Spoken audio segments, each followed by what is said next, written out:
Madame la présidente, monsieur le garde des Sceaux, monsieur le rapporteur, chers collègues, devant l'enfant, la décision judiciaire n'est valable que si elle exprime un acte de solidarité et d'amitié. Ces mots de Jean Chazal dans L'enfance délinquante animent largement l'esprit de l'ordonnance du 11 septembre 2019 et nous avons su en être à la hauteur par notre travail de coopération efficace avec le Sénat. Gardons à l'esprit que derrière les jeunes délinquants, il y a des parcours de vie, d'enfants malmenés, cabossés, en déshérence, mais il y a aussi des victimes, touchées par la détresse et la violence de certains de ces mineurs, des victimes qui ne comprennent pas et qui ont besoin de tourner rapidement la page pour se reconstruire et avancer. Nous devons laisser ni les uns ni les autres dans l'incertitude face à leur avenir, pas plus que la société tout entière. L'ordonnance portant partie législative du Code de la justice pénale des mineurs, qui nous est soumise aujourd'hui pour ratification, concilie ces différents enjeux avec habileté. Elle formule des pistes de réponse constructives face aux enjeux de la nouvelle délinquance des mineurs.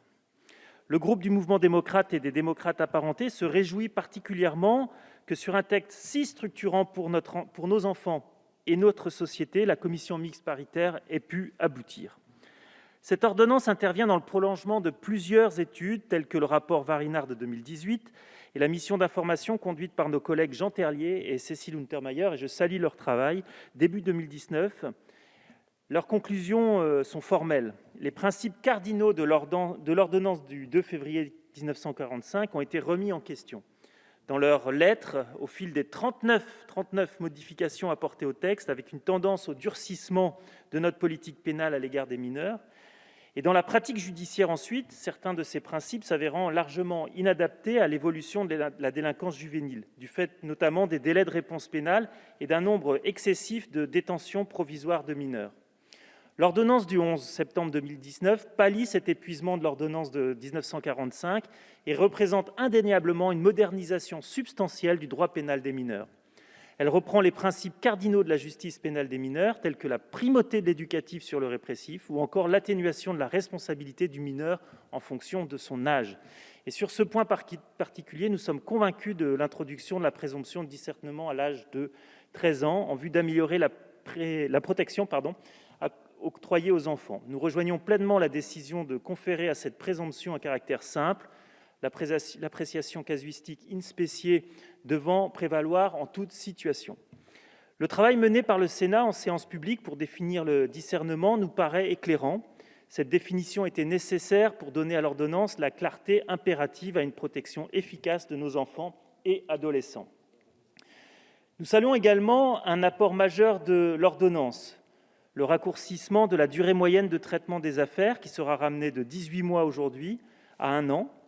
Un jugement sur la culpabilité sera rendu dans un délai maximum de 3 mois. Cette audience permettra aux mineurs de bénéficier d'une mesure éducative sans décalage temporel entre la commission de l'infraction et la réponse apportée. Il est primordial pour que le mineur prenne conscience de la gravité des faits qui lui sont reprochés et dans de nombreux cas pour qu'il renonce à tout passage à l'acte. La réponse accélérée donnée au terme de cette audience bénéficiera également aux victimes qui pourront être indemnisées plus rapidement. Concernant cette procédure, le Sénat a enrichi notre travail sur différents points, parmi lesquels la possibilité de numériser le dossier unique de personnalité et d'y donner accès au personnel du secteur associatif habilité. La communication aux mineurs des mesures éducatives qui lui sont imposées dès l'issue de son audience de culpabilité, ou encore la convocation des représentants légaux par tout moyen. Ces décisions nous semblent pertinentes et nous remercions les sénateurs pour ces contributions. Nous saluons de plus la qualité des échanges qui ont eu lieu lors de la commission mixte paritaire et qui ont permis de trouver des compromis, s'agissant notamment du rétablissement de la compétence du tribunal de police pour les contraventions des 4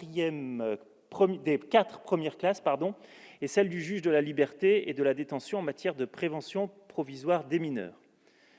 Ainsi enrichies et affinées, les dispositions de l'ordonnance du 11 septembre 2019 proposent un équilibre qui permettra de nombreuses améliorations qualitatives des procédures. La création d'un code de la justice des mineurs en sera un élément clé et j'espère que nous avancerons dans ce sens.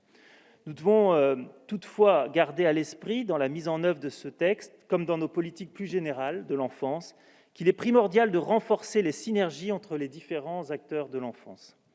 Monsieur le garde des Sceaux, le groupe MoDem adhère largement à cette réforme de la justice des mineurs et vous remercie à nouveau pour votre engagement sur ce